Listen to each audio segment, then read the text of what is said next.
Hi, my name is Yashvika Sukhramani, and today I'm going to be discussing a multimodal analysis of sex-differentiated neurobehavioral phenotypes driving ADHD underdiagnosis in females, a systematic review.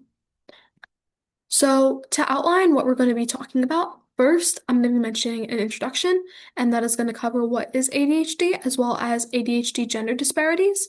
Second, I'm going to be talking about my methods, so that includes my inclusion and exclusion criteria, my search strategy, as well as my Prisma flow diagram. And third, I'm going to be talking about my results and discussion.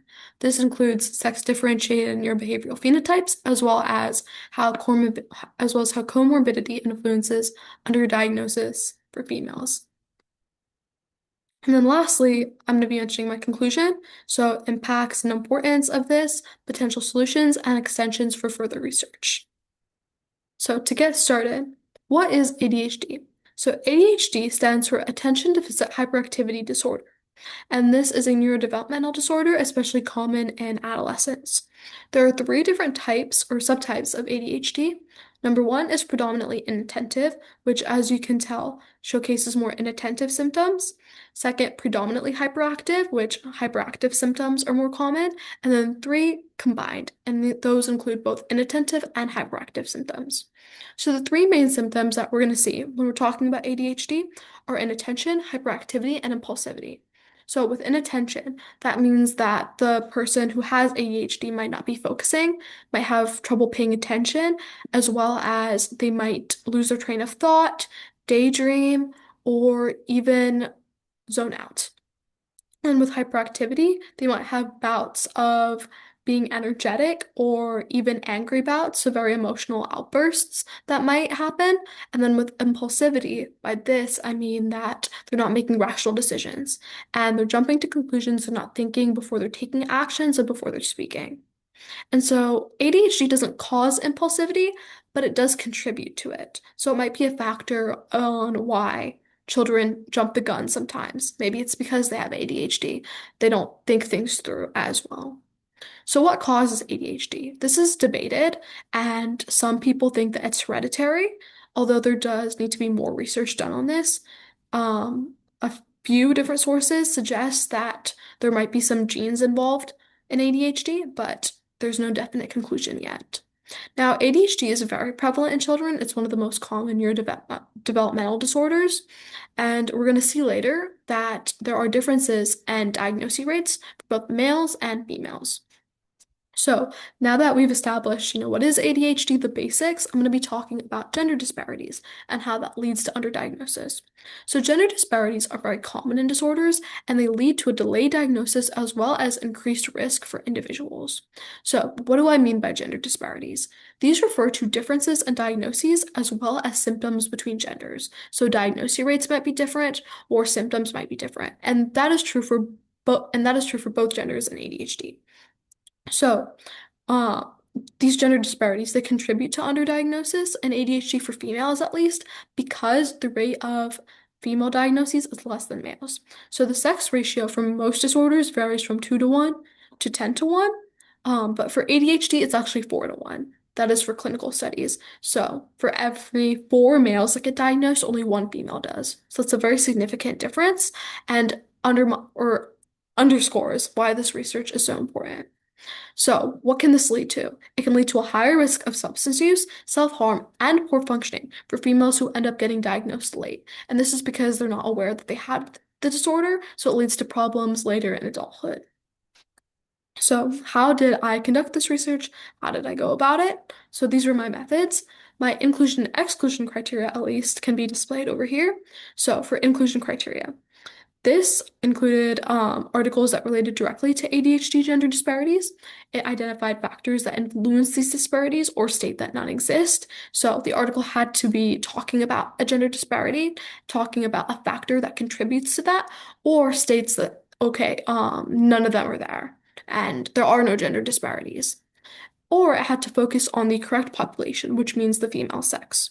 The exclusion criteria were that they did not address sex-based comparisons, they focused exclusively on male populations, and they lacked accessible full text.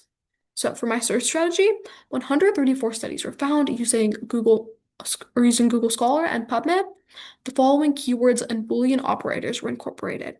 So ADHD or attention deficit hyperactivity disorder, and gender disparities or underdiagnosis. Duplicate records and other studies with titles that didn't align with the topic were completely removed.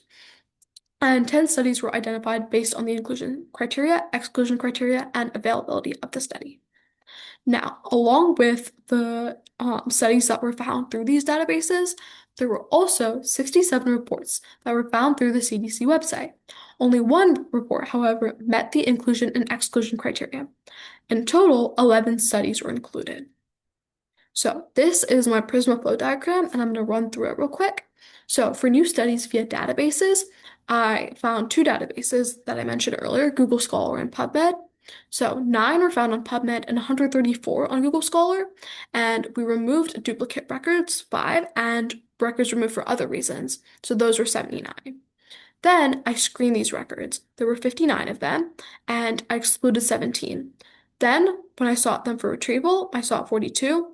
18 were not able to be retrieved. And then when I assessed for eligibility, I assessed 22 different studies, but these were excluded due to the following reasons. I did mention those, and I ended up having 10 studies that were identified by databases. Similarly, for new studies via other methods, I looked at the CDC website and I was able to find 67 studies. I wasn't able to retrieve 62 of them, and 5 of them, when I assessed for eligibility, came back that most of them did not relate to gender disparities and so were excluded. I ended up getting 1 study from that, so 11 studies were included total. Now, what did I get from this research? What were my results? Sex-differentiated neurobehavioral phenotypes, these specifically contribute to ADHD underdiagnosis. So I did not find a causation, but I did find correlation between sex-specific phenotypes as well as ADHD underdiagnosis. So females are more likely to have the inattentive subtype. So what does this mean? This actually ends up causing a reduction in diagnoses for them.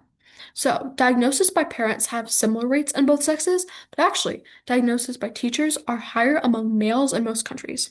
There are a few exceptions, like with one article that I looked at, Turkey was an exception. The rates were similar, but for most, they are not.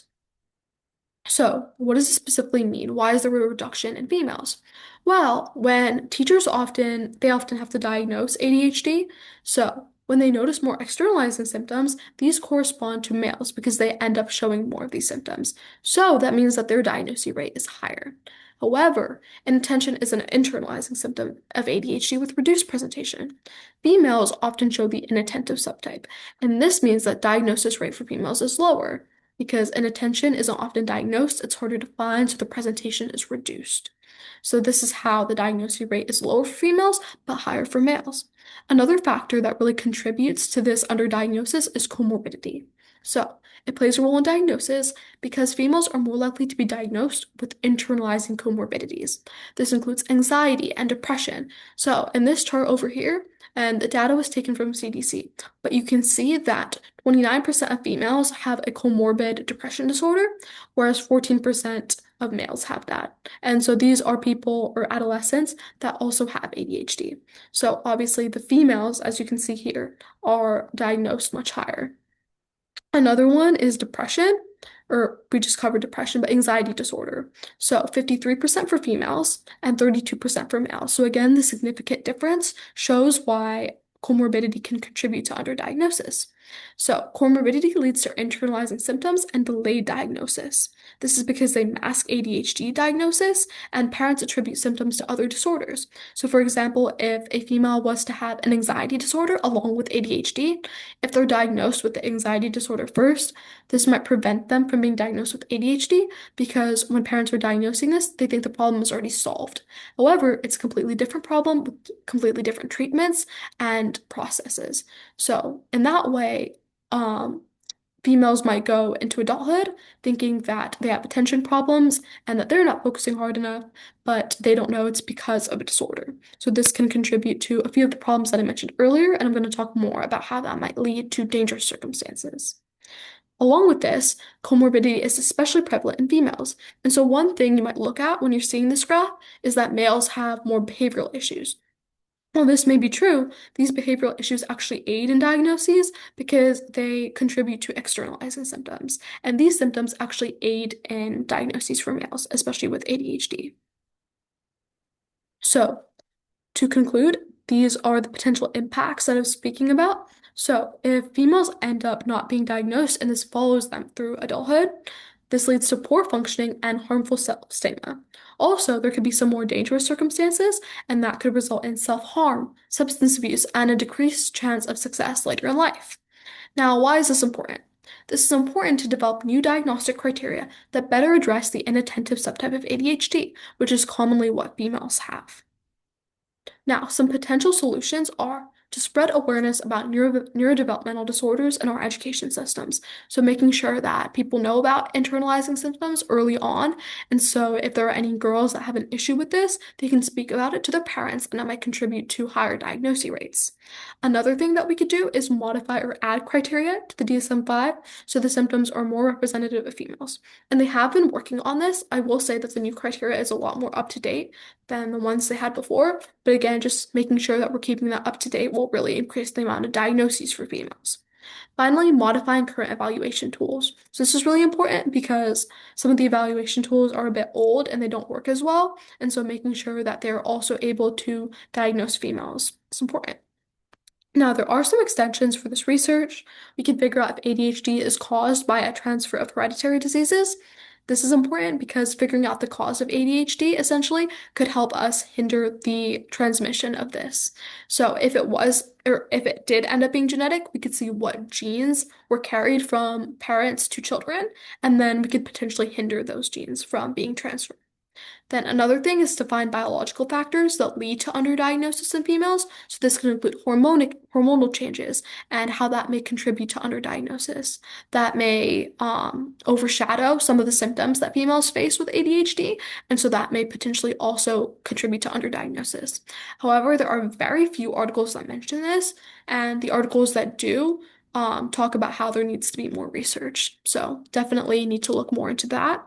And then again, testing new evaluation tools. So making sure that if there is a new evaluation tool that's made, we test it and we see, okay, does this diagnose females? Does it help with the underdiagnosis? Does it really work? So thank you for listening. I appreciate it.